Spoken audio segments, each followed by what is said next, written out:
Good morning and welcome back to ONW Now. I'm Jada Lee, joined alongside Kinley Carter, and we have a full show for you today, including a story on a recent KMBC trip our students took, the Jesus Rally that took place on Monday, and a special alumni appearance. Also, stay tuned for the middle of the show with Game Day that has the inside scoop on basketball, bowling, and wrestling state. But before that, first up, we have an inside scoop on the Jesus Rally. On Monday, ONW Ravens Awake planned a Jesus Rally for all the KC area schools. They had been planning this for months and enjoyed the result of it. McLeod has a closer look into the evening of it all. Say Jesus! Jesus! Baptize me! Baptize me! This past Monday, the Jesus Club hosted a district-wide Christian event at this auditorium. There's a group of 18 of us, and they're FCA leaders at all 5 high schools in Olathe, and we really came together and we planned this event. With more than 500 students attending, the Jesus Rally exceeded many expectations. At the event, we actually ended up having Blue Valley, Shawnee Mission, Spring Hill, DeSoto, Mill Valley, private schools. There was even a group from Minnesota that came, so it was so much more than Olathe Northwest. This rally aimed to reach the unreached and give students the opportunity to hear all about Christianity. The whole point of this club coming is to light fires in our school and just get kids so excited to be in the presence of the Lord and just like be on fire for God and everything. Luckily, for those that enjoyed the event, another one will be taking place very soon. We're going to start planning another one so we can come back refreshed, ready to pour out, and just, it's going to be a little different, but it'll still be good. That's all I have for you, Ravens. This has been McLeod City. Now back to the desk. ONW has been a host of a lot of events this week. Yesterday, ONW hosted the annual 8th grade transition day for the class of 2028 to learn more about their future high school. Link Crew, RFC admin, our cheer and dance team spent numerous hours to get ready for this day. Link Crew spent time training and getting ready to plan games with the students, eat lunch, and give them a tour of their future school. Lastly, they ended the day with an assembly on what it means to be a Raven at a pep assembly and game day setting. There were games and dance team performances and more. Can't wait to see these new Ravens next year, and stay tuned for a closer look on Monday's Nest News. Last week, Loteria Night was held in the Commons and hosted by HLC. The event helped raise money for the HLC and help spread Hispanic culture around our community. Jada Lee has more on the story. The ONW Hispanic Leadership Club, or the HLC, hosted the very first Loteria Night last week on February 22nd. The HLC members have more information on the planning process. We got this idea kind of just from thinking what parts of Mexican culture we could share at the school, and so we thought this would be like a fun and easy way to kind of bring the community together and show a game. We were kind of brainstorming ideas, and this was the most that piqued everyone's interest, so we just decided to go on this one. Loteria originally was from Europe, and it came to Mexico through Spain when the settlers came, and ever since then it was mainly by the Mexican upper class that played it, and it just made its way down to just like a game anyone can play. So let me grow as a member by being more involved with everyone else as leaders and trying to involve the community with everything else as well. Loteria Night is going to take place on February 22nd from 6 to 8 p.m. Tickets are $5. The HLC makes sure that the preparations are in place for Loteria Night. Let's take a closer look into see what will be at this event and future plans for the HLC with the earning profit. Loteria Night is just a traditional Mexican event that they do at a lot of parties and everything. We're just trying to get this out into the community more and get a lot more people involved in it. So it's going to be, there's going to be food, there's going to be, the game, of course. We're going to have, a costume contest, trivia, and it's going to be just, overall a good time to have with friends and family, and I hope to bring our community closer together. It'll benefit the HLC because it'll kind of allow us to grow a little bit more, and I guess being known around the school, and then trying to connect with the Hispanic community because we're such a new club that's kind of difficult to get name recognition. And with the money, we're trying to plan different volunteering events and field trips to try to expand exploration of our culture in the city and try to help others. Thank you, HLC, for hosting this rewarding night. For the Raven Network, this has been Jada Lee. We hope to see more events and fundraisers from the HLC very soon. Drew and Gretchen have lots to share on game day, especially with Splinter Sports coming to a close and spring sports starting up. But first, we have commercial break.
What's up, Ravens, and welcome back to the best part of ONW Now, Game Day. I'm Drew Sheets. I'm Gretchen Renfro. As our winter sports season is coming to a close, we have final updates from state championships and a team recap. So let's not waste any more time and get started. Yesterday, our Raven Bowlers competed at state, and our Ravens came out victorious. Allie Glasscock placed 15th, and Skylar Holmes took home 12th. Overall, the girls won 3rd in state. Congrats, ladies. Moving on to the boys, they also got 3rd in state yesterday, making school history as both of our boys and girls teams took home 2 state titles. Congrats, bowlers. Raven Nation is proud. And last weekend, the boys wrestling team went to state, and congrats to Gabe Shrell and Caleb Sharp for both placing 2nd this year. The team had an outstanding year and battled through the whole season. Nice job, seniors, and we can't wait to see what you do next year. Now, following the boys' matches, the girls headed off to Wichita after their regionals performance gained them a spot at state. Let's hand it off to Izzy Rothman to hear more about their time at state.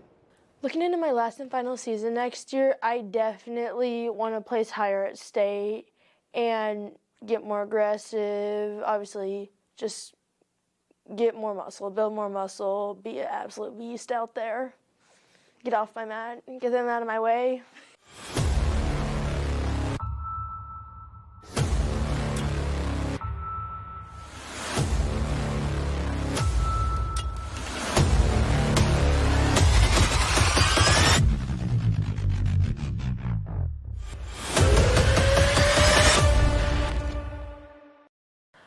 I personally got 5th at state. The team placed 4th at state. I placed 3rd, and yeah, it was pretty great.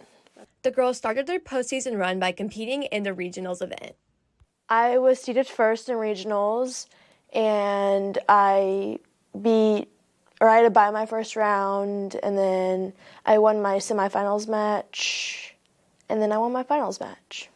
For regionals, I placed 1st in the 110 weight class, which actually is not my normal weight class. Usually I'm at 105, so I was pretty happy about that. The team had some great leadership from some amazing seniors at state. Let's see what impact they had on the season. Both of them were a huge support. Like, I know that when we were all struggling, we all came together, and they definitely helped to brighten my day. So they were definitely there for me. The impact the seniors had leading the team this year, obviously one of our senior team captains, Val Galligan, her wrist was messed up for most of it, so it was kind of hard for her. But definitely our other senior, Chloe Harris, who was in the room a lot of the time, she's a great leader. Her and Val are great leaders, and they encourage us, and they put us first as opposed to themselves, and I really appreciate all they did for this program.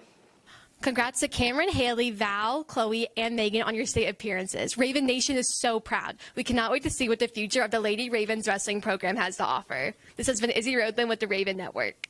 It's your bestie, Miss Westie. Don't try to test me. It's gonna get. Thanks, Izzy. While the team took home 4th, our Lady Ravens also placed at state with Chloe Harris taking 2nd, Cameron West and Val Galligan taking 3rd, and Haley Arthur taking 5th. Congrats, ladies. Moving on to basketball, on Tuesday, the girls basketball team headed off to Shawnee Mission Northwest in their first game of Sub-State. The game started off pretty close, and then Shawnee Mission Northwest started pulling away from the Ravens and won the game with the final score 60-40, ending the Ravens season. Congrats on the great season, girls, and we thank the seniors for all 4 years and leaving a great legacy in the program. Moving on to the boys team, they went off to Olathe South in the first round of Sub-State and unfortunately did not come out on top. The Ravens closely followed the Falcons, yet the Falcons pulled away in the second half and came out with a final score of 43-57.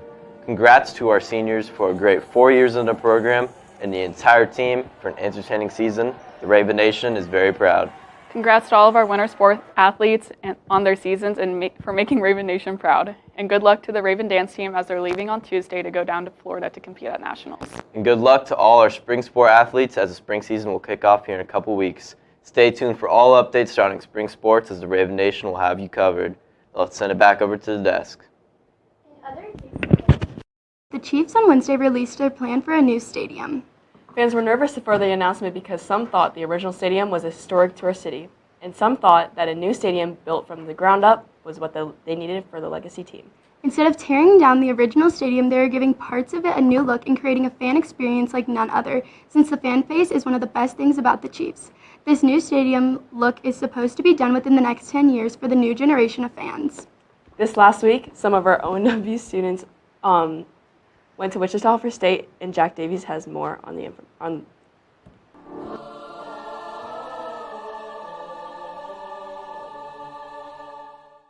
This past weekend, qualified musicians from Olathe Northwest headed to Wichita for state performances. I participate in state orchestra because it's the best opportunity to find a lot of new friends who have similar interests as you, and you get to play with the best orchestra in Kansas.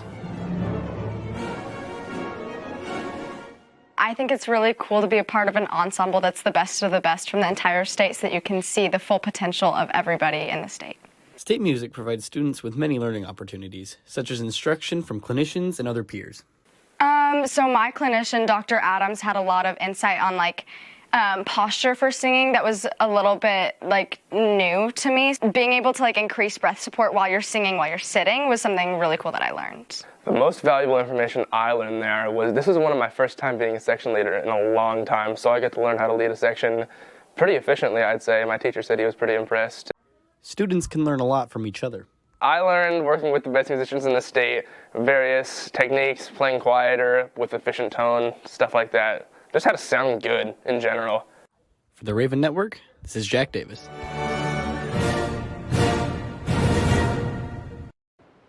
In other local news, we are saddened to bring you this story. On Thursday, a Missouri police officer and process officer were shot and killed by an undefined male suspect, and 2 others were shot and injured that began at eviction in Independence.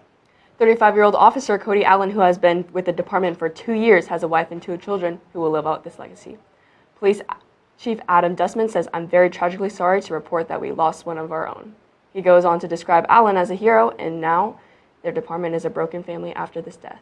Drexel Mack was a process server who was in his early 40s. We are devastated that the court employee who is a public servant was shot by a member of the public while performing their job. Presiding Judge Jalila Otto was his statement on others that their hearts are heavy in the court today and their thoughts are with their employees. We send our condolences to those affected in this incident. As the story is still developing, make sure to stay informed using news stations such as KMBC.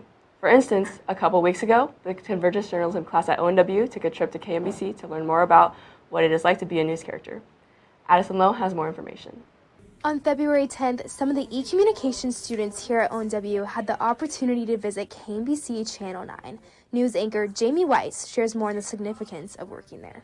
For me, it was really important to work somewhere like KMBC 9 because I knew I would get to learn and grow from being around so many other people who are so skilled and so talented in this business.